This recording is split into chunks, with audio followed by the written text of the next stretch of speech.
This is Hot Mic. Hot Mic. On the networks of WDAY. WDAY. Here's Dom Izzo. Welcome back, everybody. Hour 2, ready to rock and roll on this Tuesday morning. Looking outside, it's here. Hopefully it doesn't last too long. I'm supposed to get out of here by early this evening, so just drive safe out there with our first snow of the year. Well, we talked about it in our first hour, obviously, of what's going on, considering the open job at Oregon State. Not only involves the fan base in Fargo, but the fan base in Bozeman, with Brent Vigen, one of the reported finalists for the job out at Oregon State. Our good friend Colter Nuanez joins us from Skyline Sports, who covers everything Grizz and Cat related, because we're getting to the Brawl, the Wild game, and the repercussions of that. It seems like the on-the-field stuff is all secondary right now of what's going on off the field. What do you know? And we know Vigs is out there. What's the latest you know about him and being interested in Oregon State? Well, first of all, thanks for having me. I think that we're to the point now with Brent Vigen when you're 57-12, Yeah. as a head coach, and you've won 37 of your 40 Big Sky Conference contests. You're coming off your first win in Missoula. Like, he's going to be on every short list that's not, a Big 10, Big 12, SEC, or ACC job, right? Like, if it's a school in the Western United States that plays football and it's not in the Power Four, he's going to be on the list. Yep. I think Tim Polasek is also going to be on the list. That's just kind of how it goes right now. Like, Jason Eck deserves to be probably on the list too, and he's probably knocking on the door being the next guy that's on the Power Four list after what he's done at New Mexico. So, it's not surprising. I don't know. I think at the same time, where there's smoke, there's fire. So obviously, if Vigen's there, he's certainly interested.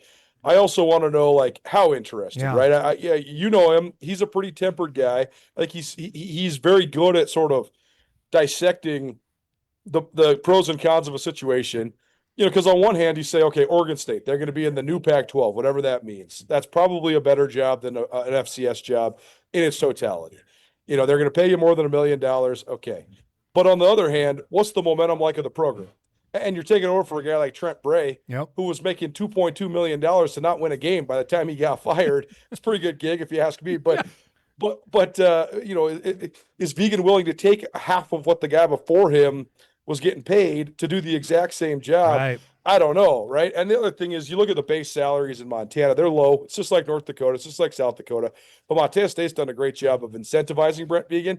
I mean, last year when they went undefeated all the way to the national championship game and he was national coach of the year and all those different things, I think he made $660,000 after bonuses. It's pretty good. That's a lot close. Yep. That's a lot closer to $1 million, right? So, then it also begs the question, if he comes back to Montana State and says, hey, I want to stay, but Oregon State offered me this. $350,000, $400,000 is a lot of money, but that's not as much money to close the gap as let's say, if they were trying to make up $1 million. So I think there's just a lot of stuff out there right now. And I mean, credit to Brent Vigen for getting himself in this position to have all this interest each of the last 2 off seasons. We know last year, obviously, Washington State was a reality. I talked to him about it. I know you did as well. Washington State wasn't willing to wait. And here, Montana State's in a position where they can go on another run. I don't know if any signing days next week, if these schools are like, no, we need you now. That's the other part of this too. It is, right? And you look at the Jason Eck scenario last year, right? Yep. It's pretty clear that he was on his way out to New Mexico. You wonder if that influenced the way the quarterfinals went down in Bozeman, right? I mean, the coach is on his way out. A lot of the players know they're probably going with him. Yes. And they played a good game against Montana State for about a quarter and a half, and then Mark Hamper fumbled, and it was just an avalanche. And then all of a sudden, Montana State's got a 45-point or whatever it was victory on their home field. So, I don't know. Does that influence the way that the rest of the season goes down? And I don't know if they can wait, because I think that's the other part here. Yeah. Brent Vigen was in the mix at Fresno State and Washington State last year. He said, I'm coaching my team until we lose. That basically cost him both those jobs. Yeah. Does he do that again? I don't know. And is Oregon State willing to let him coach if he wants to? I don't know the answer to that. Well, and knowing full well Oregon State, either school, if it's North Dakota State or Montana State, hey, you're going to want to take, like Jimmy Rogers did, take 15 or 20 guys from either Bozeman or Fargo and come to Corvallis. It's totally true. And then, you got these projected scenarios that we always go through in our minds, because that's what we do is, talk radio guys, and it's fun to talk about, but you never want to say too much. But here's the dream scenario for Montana State if Brent Vigen's going to be out the door, is that they that Oregon State lets him coach through the national championship, and he somehow figures out a way to go through that and win. Or same thing with Polsek. Let him coach through the Natty, go out with a win, walk away a winner. The nightmare scenario of the Montana State side of things is this leaks out. Vigen stays until the season's over, and Montana comes to Montana State and ends the Brent Vigen era swiftly, and that's his last game as a Bobcats. Like that would probably be the nightmare of every Cat fan around the state of Montana. In Bozeman, of all places, because of what happened in the game on Saturday. Before we move on, what's your gut tell you on this? Is this Vig's job? Which percentage-wise, would you put it at right now? Man, well, I'm so interested in what happened yesterday, and that's with Justin Wilcox getting into the mix. Yep. Yeah, because everybody said, okay, Oregon State is Tim Polasek's to lose. If he doesn't take Oregon State, he's taking Colorado State, so then Oregon State's going to go with Brent Vigen. Well, what if Justin Wilcox just supersedes both of them, and how the dominoes fall then? Yep. But then what's happening at Cal? Do those guys go get in the mix at Cal? I mean, I would not want the Cal job whatsoever. That is a tough job. That's tough academics. I mean, you're playing in a conference with Florida State. Correct. Like, talk about tough travel. I mean, that's just ridiculous, man. Like, so I don't know if you'd want that job, but I don't know. I think there's a lot of dominoes still to fall. What my gut tells me is that Brent Vigen is going to be the head coach at Montana State after all this stuff is said and done. All right, there it is. You're on the record, so we can play that back when you're right. You can slam dunk that to everybody. or what I'm horribly wrong. Tell us the outcome of what you saw. I think a lot of us in Fargo were looking at how Vig's team was playing, and like Montana State was trending in a better direction than Montana was. Did that play out like you thought on Saturday in Missoula? I would say my number one takeaway about Saturday in Missoula was it was very clear to me. First of all, the two things that we projected were going to be definitive advantages for Montana State going into that game were their superiority in the trenches and their overall depth as a football team. That played out from start to finish. The fact that Montana was able to hang in that game and continue to go blow for blow with a team that was physically dominating them and to be able to take it all the way down the wire, I actually thought that was a pretty good effort by the Grizzlies. I mean, Montana is really banged up. They had a whole bunch of guys that never played in that game before because they got so many transfers and new faces, et cetera, et cetera. But I think that on paper, Montana State's probably 10 to 14 points better than Montana, and that isn't how it played out. So I think that gives the Grizz a lot of confidence going into the playoffs, but I also think it should give the Bobcats a lot of confidence going to the playoffs too. I mean, you go win in Missoula, in a game like that, that's so supercharged, and you answer the bell every single time. I mean, 6 lead changes in that game.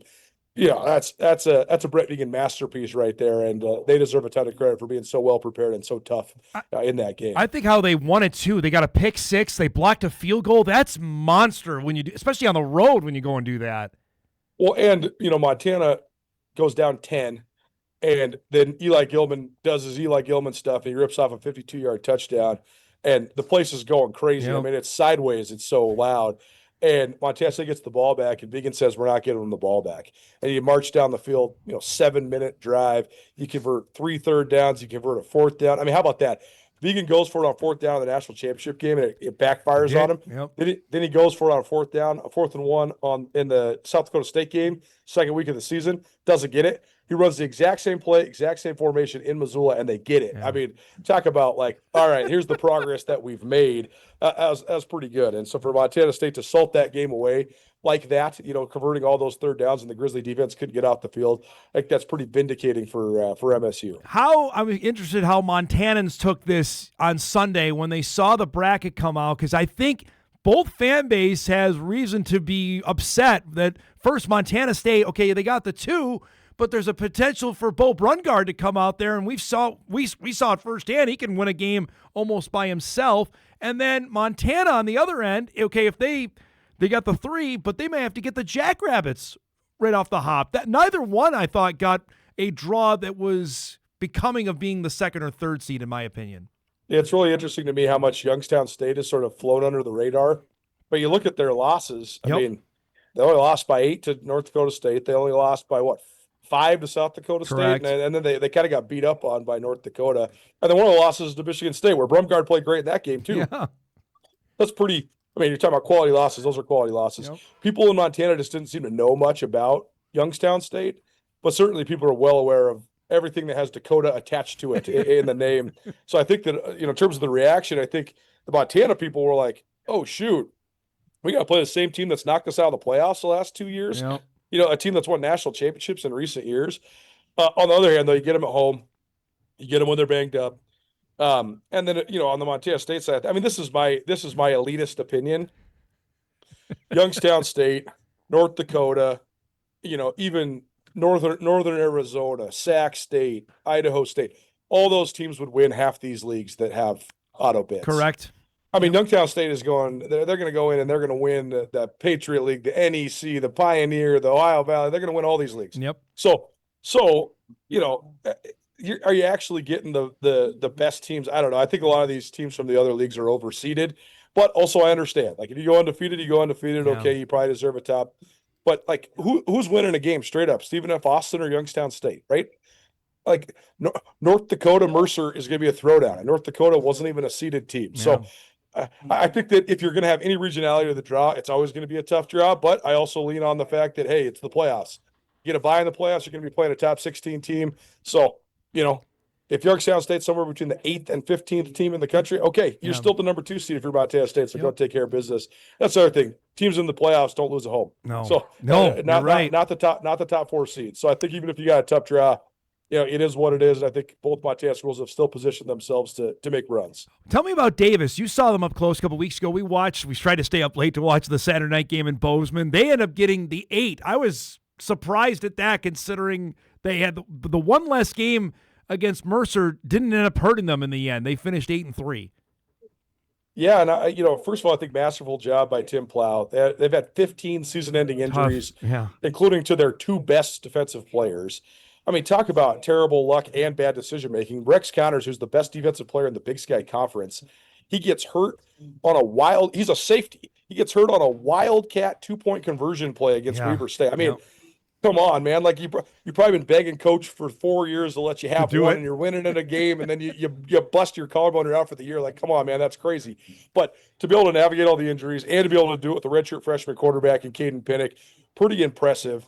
Yeah, I think Davis is a good team. They are not in the tier of North Dakota State, Montana State, and probably South Dakota State when they're healthy.